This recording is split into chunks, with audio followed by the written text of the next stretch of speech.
PCOD क्या होता है, आइए इसके बारे में जानते हैं। नमस्कार, मैं doctor Vidushi Jiyala Jain, obstetrician and gynaecologist और इनफर्टिलिटी स्पेशलिस्ट हूँ।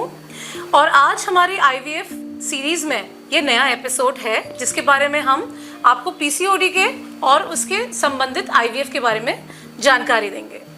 पीसीओडी या पीसीओएस एक ही बात है।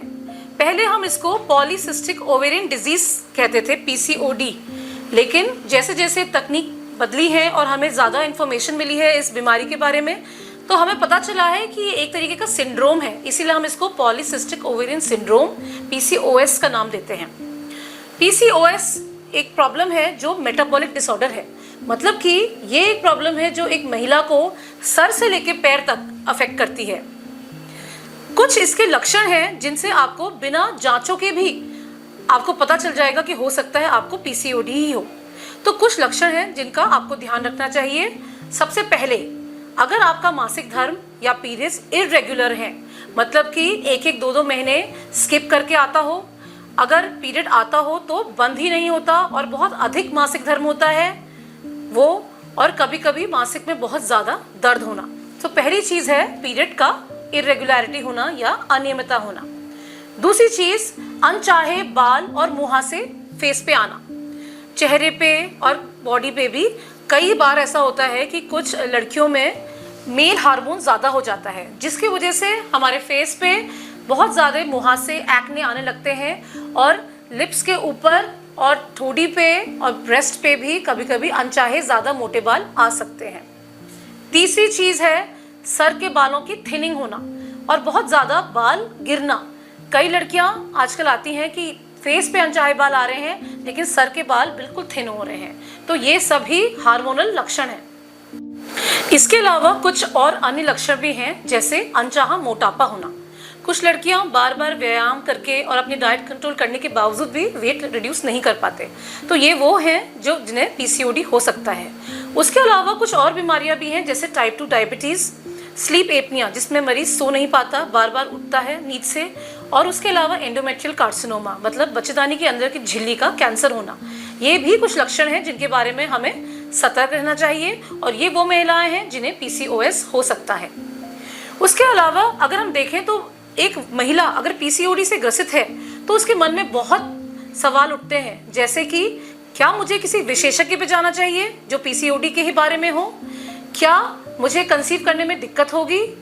क्या मुझे आईवीएफ का सहारा लेना पड़ेगा? और क्या ये पीसीओडी क्योर हो सकता है या नहीं?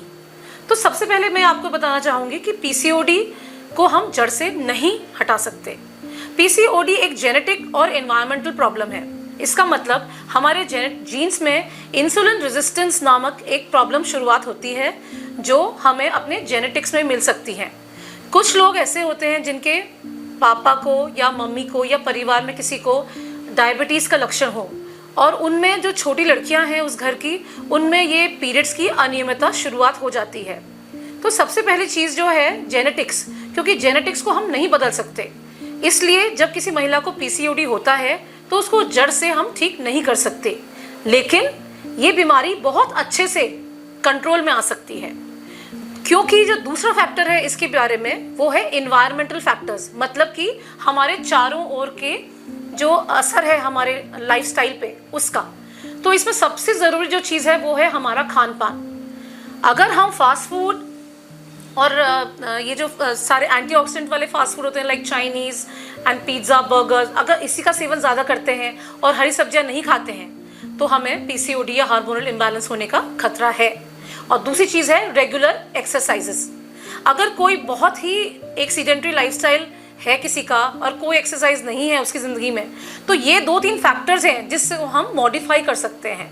अगर हमने अपनी लाइफस्टाइल को बहुत एक्टिव बनाया, रेगुलर एक्सरसाइज करके वज़न कम करा और अपने खान पीन में ताज़ी सब्जियां, फल और ड्राई फ्रूट्स का हमने सेवन करा, तो हम पीसीओडी को बहुत अच्छे से कंट्रोल कर सकते हैं। तो इसीलिए हताश होने की ज़रूरत नहीं है और ना ही इस बीमारी से लड़ने की ज़रूरत है। इसे एक्सेप्ट करके अपनी लाइफस्टाइल मॉडिफिकेशन करने की सबसे ज़्यादा ज़रूरत है। तो इसलिए अगर हम देखें तो कारण पीसीओडी का है सबसे पहले जेनेटिक्स, दूसरी चीज़ है एनवायरनमेंट, और तीसरी सबसे ज़रूरी बात है इंसुलिन रेजिस्टेंस। इंसुलिन रेजिस्टेंस का मतलब होता है हमारे शरीर में ग्लूकोज को पाचन करने में इंसुलिन काम करती है, और कभी कभी हमारा जो इंसुलिन का जीन होता है कुछ लोगों में वो डिफेक्टिव होता है, जिसके वजह से इंसुलिन सही काम नहीं कर पाती और इन महिलाओं में इंसुलिन रेजिस्टेंस हो जाता है और साथ साथ में मेल हार्मोन बढ़ जाता है। तो जब किसी लेडी में मेल हार्मोन बढ़ता है तब उसको ये सारे लक्षण होते हैं जो हमने पीसीओडी के अभी डिस्कस करे हैं। अगर हम देखें तो इसको डायग्नोस कैसे करा जा सकता है। सबसे पहली चीज जो मैंने आपको बताया, बिना टेस्ट के भी हम पीसीओडी के लक्षण से ही ये पता कर सकते हैं कि क्या कोई महिला पीसीओडी से ग्रसित है या नहीं। तो पहली चीज है क्लिनिकल सिम्टम्स, मतलब इसके फीचर्स, जिसमें सबसे जरूरी मैंने बताया आपको जो आपके मासिक है उसकी अनियमितता, दूसरा हार्मोन्स की गड़बड़ होना, तीसरा कंसीव करना या गर्भ धारण ना कर पाना, और चौथा मोटापा होना। तो ये अगर सिम्टम्स हैं किसी में तो सबसे पहला एक शक उसमें आएगा पीसीओडी के लिए। सेकेंड, डायग्नोसिस करने के लिए एक अल्ट्रासाउंड होता है जिसको कहते हैं ट्रांसवजाइनल अल्ट्रासाउंड या टीवीएस। ये एक खास तरीके का अल्ट्रासाउंड है जो हम लोग ज़्यादातर इनफर्टिलिटी में यूज़ करते हैं। जब हम ट्रीटमेंट शुरू करते हैं किसी महिला का गर्भ धारण करने के लिए तो हम टीवीएस का इस्तेमाल करते हैं। तो ट्रांसवजाइनल सोनोग्राफी एक बहुत अच्छा टूल है जिससे हम पीसीओडी डायग्नोस कर सकते हैं। इसमें देखा जाता है कि अल्ट्रासाउंड में जो हमारे अंडाशय हैं उसकी जो बनावट है वो बहुत एक टिपिकल, हम कहते हैं उसको नेकलेस अपीयरेंस होता है, मतलब कि मोती की माला जैसी छोटी छोटी सिस्ट आपकी ओवरी में मिलती हैं। उसके अलावा कुछ और सिम्टम्स हैं अल्ट्रासाउंड पे, जैसे कि हनीकूम अपीयरेंस। इसका मतलब है कि मधुमक्खी के छत्ते जैसी शक्ल होना। अगर आपकी अल्ट्रासाउंड में आपकी अंडेदानियों में ऐसी कोई भी लक्षण पाए जाते हैं तो ये पीसीओडी के लक्षण हो सकते हैं। और तीसरा जो डायग्नोस्टिक टूल है वो है बायोकेमिकल टेस्ट। बायोकेमिकल टेस्ट जो हम कराते हैं तो इनके हार्मोनल प्रोफाइल कहा जाता है, और कई टेस्ट जो हैं वो खाली पेट करे जाते हैं या पीरियड के सेकेंड या थर्ड डे पे करे जाते हैं। इसमें से कुछ इंपॉर्टेंट टेस्ट हैं, उनका नाम है serum LH, serum FSH, serum prolactin, serum thyroid profile, और एक बहुत ही नया और बहुत अच्छा टेस्ट है जिसका नाम है serum AMH levels, that is anti Mullerian hormone levels. ये एक नया टेस्ट है और इसमें कोई भी कभी भी करा जा सकता है, ऐसा नहीं है कि आपको पीरियड के सेकेंड या थर्ड डे पे ही करना है। तो ये जो बहुत इंपॉर्टेंट टेस्ट है ये बहुत अच्छा आइडिया देते हैं हमें कि महिला का AMH अगर बहुत ज़्यादा है और 6 से ऊपर है तो उसे सीवियर पीसीओडी हो सकता है। उसके अलावा जो बहुत ज़रूरी है कि इन महिलाओं में जिनको पीसीओडी है उन्हें आगे चल के डायबिटीज़ टाइप 2 का भी खतरा हो सकता है।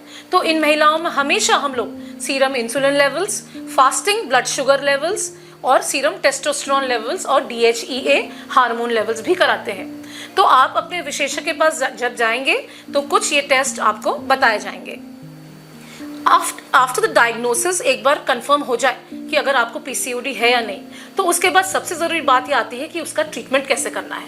तो coming to the treatment of PCOD, सबसे पहले और फॉरमोस्ट सबसे इंपॉर्टेंट बात है अपना वजन कंट्रोल करना। फर्स्ट इज वेट, सेकंड हम कहेंगे डाइट या अपना खान पीन, तीसरे नंबर पे आती हैं दवाइयाँ, और चौथे नंबर पे आती हैं ट्रीटमेंट गर्भ धारण करने के लिए, इनफर्टिलिटी ट्रीटमेंट्स जिसमें IVF भी आता है। तो सबसे पहले अगर हम बात करें तो वजन, ये देखा गया है कि वो महिलाएं जो नियमित रूप से एक्सरसाइज करती हैं और अपना वजन 10% से कम अगर कर देती हैं वो अपना टोटल वेट, तो उनके पीरियड्स अपने आप नियमित हो जाते हैं, उनको ओव्यूलेशन होने लगता है। ओव्यूलेशन एक प्रक्रिया है जिसमें अंडे का बनावट होती है हमारे अंडेदानी में। जब एक महिला का ओव्यूलेशन होता है उसी के बाद वो गर्भ धारण कर सकती है और या उसी के बाद उसका पीरियड नियमित हो सकता है। तो ये देखा गया है कि जब कोई महिला अपना लाइफस्टाइल मॉडिफिकेशन करके नियमित रूप से एक्सरसाइज, एरोबिक, जुम्बा या योगा करती हैं तो उनका पीरियड अपने आप नियमित हो जाता है। सेकंड क्या होता है, जब एक्सरसाइज करती हैं वो तो उनके फेस पे जो मुहासे और एक्सेसिव बाल आ रहे हैं वो भी कम हो जाते हैं। दूसरी चीज़ है सबसे ज़रूरी कि खान पान में सबसे ये ज़रूरी है कि आप क्या ना खाएं। इसमें देखा गया है कि वो खाने जिसका ग्लाइसेमिक इंडेक्स ज़्यादा हो, मतलब कि जो चीनी या शुगरी या बहुत मीठी चीज़ें हैं उसका आपको परहेज़ करना है। तो इसमें प्लेन शुगर्स जो हैं, वाइट शुगर, आपको मैदा, ये सब चीज़ें अवॉइड करनी है। कार्बोहाइड्रेट की मात्रा कम करनी है। आप कॉम्प्लेक्स कार्बोहाइड्रेट्स खाइए, जैसे कि आप मैदा और आटा छोड़ के आप ज्वार की रोटी और मोटे जो हमारे चावल और गेहूँ होते थे उनकी रोटी खाएं। उसके अलावा कुछ और चीज़ें हैं जैसे फास्ट फूड। आप फास्ट फूड का सेवन बिल्कुल मत करिए। अगर बहुत है कि बहुत ज़्यादा मन है तो एक चीट डे रखिए पूरे हफ्ते में, लेकिन उसके अलावा आप फास्ट फूड बिल्कुल त्याग दीजिए। क्लीन ईटिंग करिए। जब आप खाएंगे अच्छा तो आपके पूरे शरीर में जो टॉक्सिन्स हो गए हैं, आपके पूरे शरीर में पीसीओडी की वजह से जो ऑयल होना, मुहासे होना, ये सब प्रॉब्लम्स हो रही हैं, आप देखेंगे कि कुछ ही महीनों में ये सब क्लियर हो जाएंगे। उसके अलावा बहुत अच्छे हमारे पास एंटीऑक्सीडेंट ड्राई फ्रूट्स हैं। उसमें कुछ सीड्स हैं जो बहुत इंपॉर्टेंट है। जैसे मैं सबको बताती हूँ कि अलसी का seed, flax seeds, sunflower seeds, chia seeds, ये वो सीड्स हैं जिनमें फाइबर की मात्रा बहुत ज़्यादा है और एंटीऑक्सीडेंट की मात्रा बहुत ज़्यादा है। तो ये सीड्स का आप सेवन करिए और खराब और फैटी फूड, ऑयली फूड मत खाइए। इसके अलावा हरी सब्जियां और फल का आप सेवन करिए और हाई ग्लाइसेमिक इंडेक्स वाले कार्बोहाइड्रेट से दूर रहिए। हाई प्रोटीन डाइट लीजिए और कुछ मल्टीविटामिन जो आपके डॉक्टर आपको प्रिस्क्राइब करें उनका सेवन करिए। तो ये थी दूसरी चीज़। तीसरे नंबर पे आता है मेडिकेशन। क्या दवाइयाँ हैं जिनसे हम पीसीओडी कंट्रोल कर सकते हैं? तो सबसे पहले इसमें आपको बताना चाहूँगी कि एंटी डायबिटिक ड्रग्स जैसे मेटफॉर्मिन, इसका बहुत अच्छा रोल है पीसीओडी में। और मेटफॉर्मिन आपने देखा होगा कि कई डायबिटिक्स को भी दिया जाता है, लेकिन आपको घबराने की ज़रूरत नहीं है। इसका बहुत अच्छा रोल पीसीओडी में भी देखा गया है, क्योंकि ये जो ड्रग है, ये दवा जो है, इसका असली काम इंसुलिन रेजिस्टेंस पे है। और अगर आपको याद हो तो मैंने आपको बताया था कि जो इसकी बीमारी की जड़ है वो है इंसुलिन रेजिस्टेंस। तो जब हम इंसुलिन रेजिस्टेंस पे काम करेंगे, मेटफॉर्मिन देंगे किसी महिला को, तो उसका अंदर से पीसीओएस कंट्रोल होगा। पहली दवा थी मेटफॉर्मिन, इसलिए घबराइए नहीं अगर आपके डॉक्टर आपको मेटफॉर्मिन प्रिस्क्राइब कर रही हैं तो। सेकंड बहुत अच्छी दवा है, वो है एंटीऑक्सीडेंट और मल्टीविटामिन, जिनको हम आइनोसिटॉल्स कहते हैं। तो ये आइनोसिटॉल एक नई टाइप की दवा है और ये बहुत अच्छा काम करती है। और जो पीसीओडी में हम देखते हैं, जो हमारे पीसीओडी में अंडे होते हैं जो रिलीज होते हैं हर महीने, ये उन पे अंदर काम करती है। तो जो एक महिला के जो अंडे हैं उन पे जब अच्छी क्वालिटी होती है तो उससे कंसीव करने में, गर्भ धारण करने में आसानी होती है।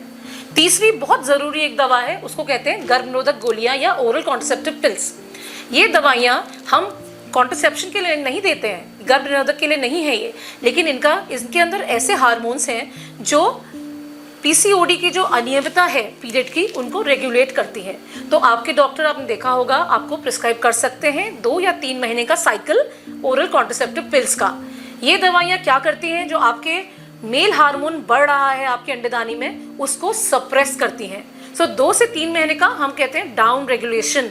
तो इससे क्या होता है, आपके शरीर में जो इम्बैलेंस है हार्मोन का, उसको कंट्रोल कर दिया जाता है।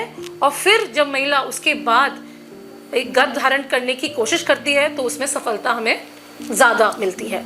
तो ये वो दवाइयाँ हैं जो बहुत कॉमनली हम देते हैं।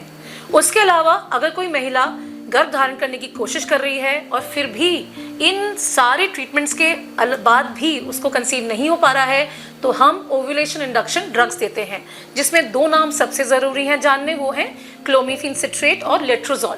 ये 2 दवाइयाँ हैं जो बिल्कुल करामाती हैं, आई वुड से।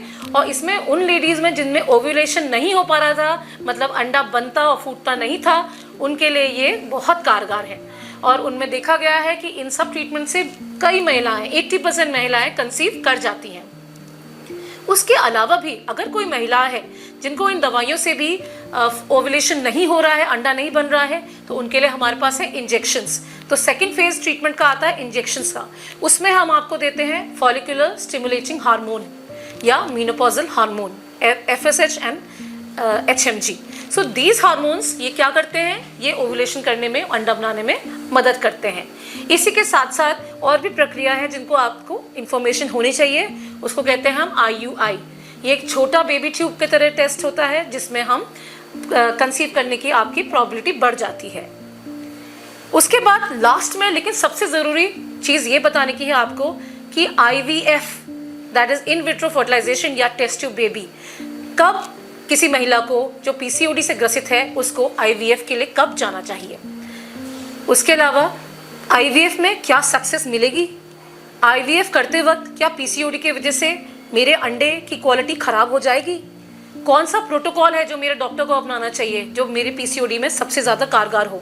तो ये सभी क्वेश्चंस जो हैं ये IVF के बारे में हैं। सबसे पहले आपकी स्पेशलिस्ट आपको इसके बारे में डिटेल्स बताएगी, but I should tell you, अगर कोई महिला ये सारे ट्रीटमेंट लेने के बावजूद भी, इंजेक्शंस और IUI कराने के बावजूद भी प्रेग्नेंट नहीं होती हैं या उनके अंडे नहीं बन पाते हैं, तो उन्हें IVF का सहारा लेना पड़ सकता है।